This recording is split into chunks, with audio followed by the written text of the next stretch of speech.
नमस्कार.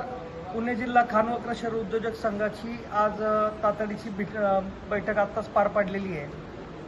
21 तारखेला जो पुणे जिल्ह्यातील खान व क्रशर उद्योजक संघानं संप पुकारला होता, तो शासनाकडच्या मागण्यांसंदर्भामध्ये माननीय उपमुख्यमंत्री देवेंद्रजी फडणवीस, पालकमंत्री आणि माननीय दुसरे मुख्यमंत्री अजितदादा पवार, केंद्रीय मंत्री मुरलीधरजी मोहोळ, राज्याचे महसूल मंत्री राधाकृष्णजी विखे पाटील, तसेच दौंडचे आमदार राहुलदादा कुल, पुणे जिल्ह्याचे जिल्हाधिकारी श्री सुहास दिवसे या सर्वांशी वेळोवेळी बैठका घेऊन त्याच्यामध्ये सकारात्मक तोडगा निघाल्यामुळे आपण पुकारलेला बंद जो आहे तो आजपासून आपण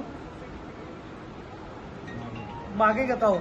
याची सर्व क्रशर व खाण मालकांनी नोंद घ्यावी आणि संघटनेच्या ग्रुपवरती जो आपण अधिकृत दरपत्रक टाकलं जाणार आहे त्याप्रमाणे दर घ्यावेत, त्याप्रमाणेच मालाची विक्री करावी अशी सर्व क्रशर बांधवांना माझी विनंती आहे. आणि सर्वांना जाहीर आव्हान आहे की उद्यापासनं आपण आपला व्यवसाय पूर्ण ताकदीने चालू करावा, ही सगळ्यांना विनंती. धन्यवाद. जय हिंद, जय महाराष्ट्र.